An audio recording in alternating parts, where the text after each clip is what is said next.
So first let's talk about Sembene talking about why he switched to cinema from literature, from writing to making films. And on 37, he notes, let's see. I mean, this is the this is the first response to the first question. He notes, my books indispose the bourgeoisie, so I am hardly read at home. The notion of indisposing the bourgeoisie, right? So he's putting them out. He's critiquing the bourgeoisie, meaning the kind of middle upper class, middle and upper class, and middle upper class. And yet people will come to the cinema. So his films do this as well, but for some reason, people will come to see the films, right? And this is just something that I want you to be thinking about. I also want you to be thinking about the fact that this is a film that's critical of France, but like they point out, the film does, and by default, right? That it's a kind of critique of the quote unquote West, right? As we understand it, right? And yet people go see these films, right? I want you to be thinking about that. So it's if these films are critique, other than the French government, the people that are no one should watch these films, who are the targets of the critique, right? Who are the people that are watching? Who are the people that are not watching, right? But that's for one. It's just this idea that, this is a filmmaker who thinks of the significance of cinema as part of it is the fact that people will watch these things, and yet, they will not read these things per se. And these are both questions, I think, to go back to the question of critique that we should ourselves be, asking ourselves: are we reading these things? Are we watching these things, right? And to move on to cinema and colonial power, to come back to this, this is 1973, this is 13 years after decolonization, and yet distribution in Senegal, when asked about how his films circulate, is still in the hands of 2 French companies. So again, how did those companies get set up? Probably during colonialism, and yet, they maintain power even after, right? They're not just going to kind of pull out. But that, not inadvertently, that very much affects, how his films get seen and not. So again, I just want you to think about these questions of how does the system work? Is it truly equal opportunity for everyone? Is it democratic in the way that we think it is, right? Along those lines, he uses that as an example, right, to suggest or to claim that cinema is not independent from the other problems that are going on on the continent, in the country, right? Which isn't so in the way that his film, I think in this case it was Mandavi, is tied to the kind of remnants of colonial power, cinema is tied to other larger social problems, right? And so in a similar sense, one could say that Transformers is totally apolitical. But is it simply that it's apolitical, or is that most people just can't see or bear, or even be bothered to think about the fact that it's tied into, a myriad of things that affect us in a multitude of ways, right? So in that regard, on 37 and 38, so this is kind of the end of 37 into the beginning of 38, neocolonialism is passed on culturally through the cinema. So here's a kind of critique of cinema as a vehicle through which power is passed, right? Cinema, the passage of neocolonialism.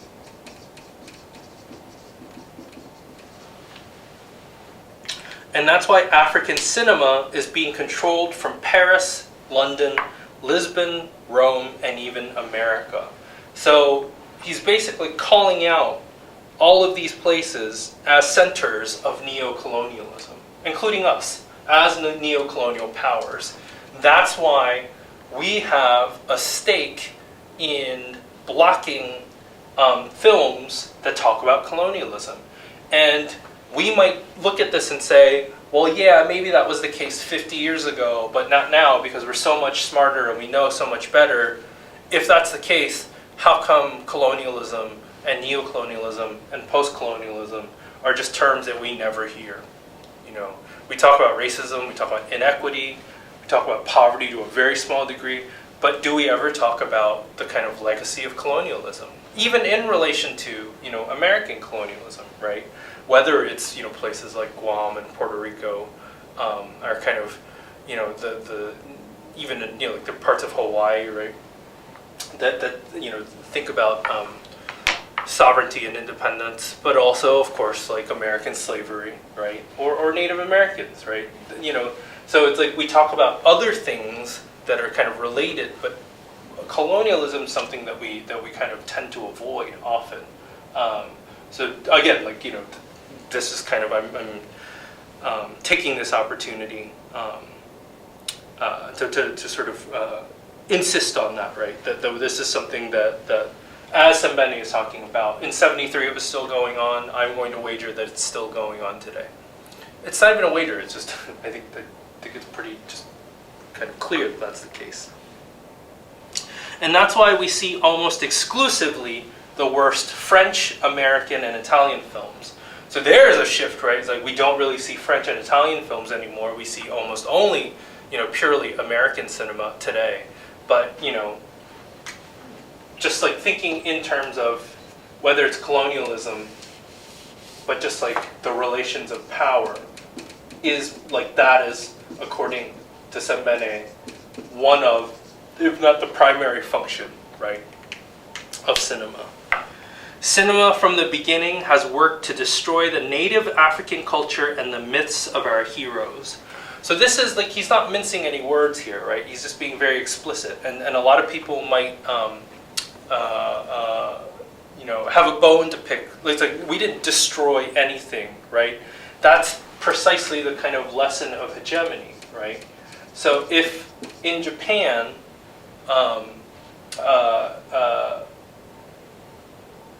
you know, the people are not watching domestic productions, and so Japanese films aren't being made because everyone's going to see Harry Potter or the Avengers films, we might say, well, that was their choice.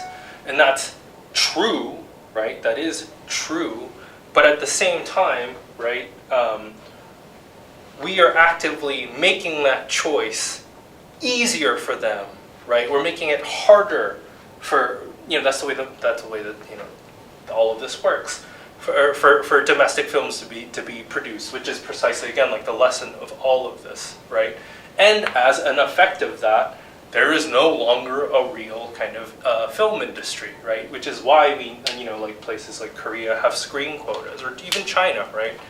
You know, it's a constant kind of thorn in you know, the American film industry and government side, right? That there's a strict allotment of how many foreign films China can import, but as a result, you know, their industry is thriving, right? So it's like, you know, we have to kind of get past this sort of hang up on, we didn't actively do that, you did that yourselves. It's just not entirely true, right? I think a really important line on 38. I think there's a lot that's important. So this is immediately after. This idea, right? I'll just read the passage. This is immediately after. A lot of films have been made about Africa, but they are stories of European and American invaders with Africa serving as a decor. So, films about Africa, right? Films where Africa is decor, right? But the films are about European and American invasion of Africa, right? So, this is just something I want us to think about, is that, you know, this question of like representation, but for Sembene, you know, it becomes this thing about like, well, how is the story being told, about whom and why, right? And so what I'm trying to get at is that,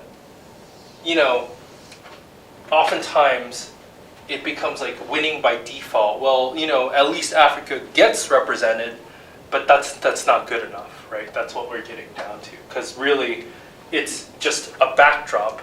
It's still about the West, right? It's not really about Africa, right? Okay.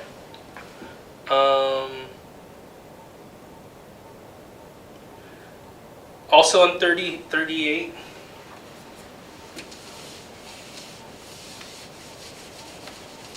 this idea of a certain alienation learned from the screen.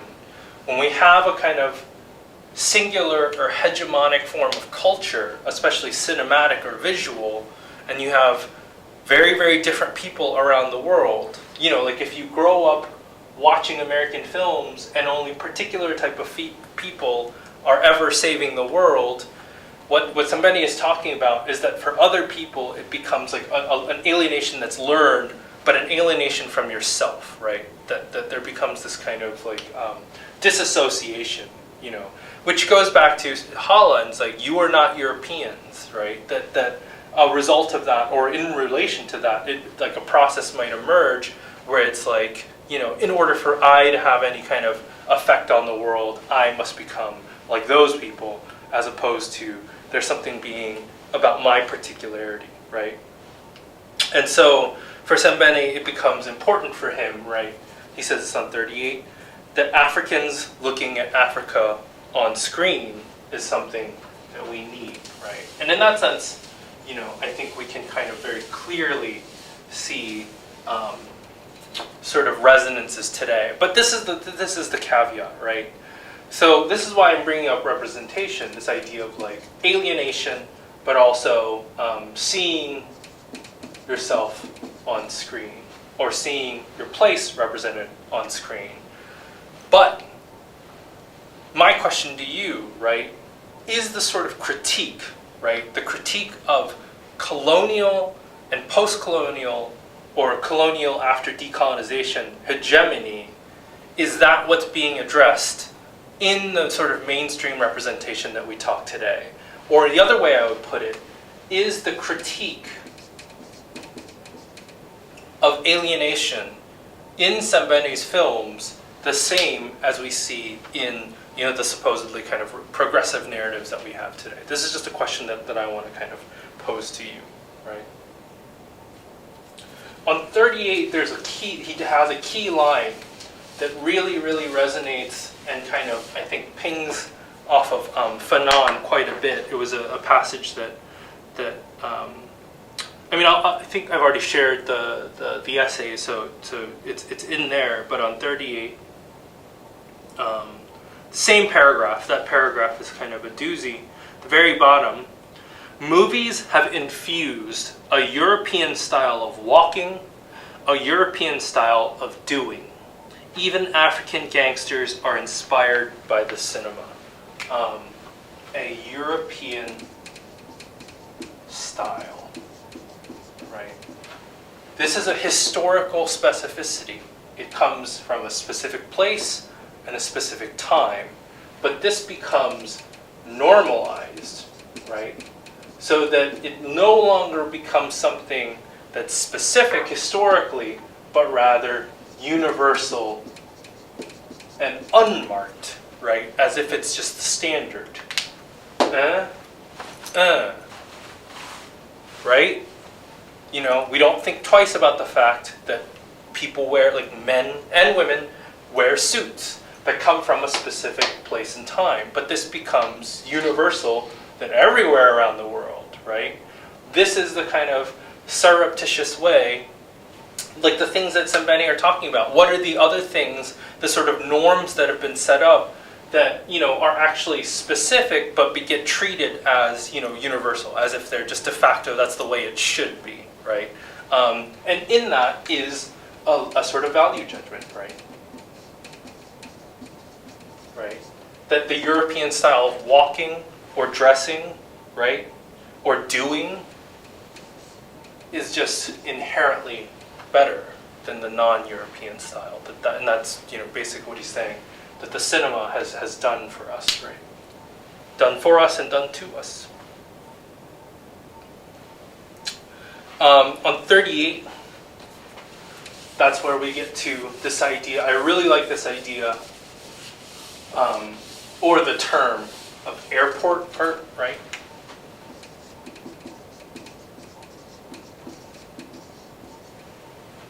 And for Sembene, that gets the contradistinction between that and true art, you know. And again, me personally, I'm just a little wary, you know. I mean, not with like Sembene, you know, obviously not the case, but the kind of notions of authenticity or something that I think have long been kind of sort of co-opted and weaponized for new hierarchies.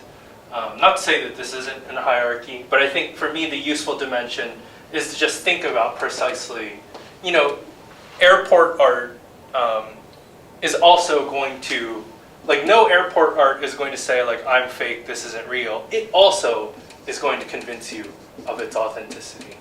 So there's a way in which this is a trap, and the more useful thing is precisely to think about the way that these things become co-opted and circulated, right?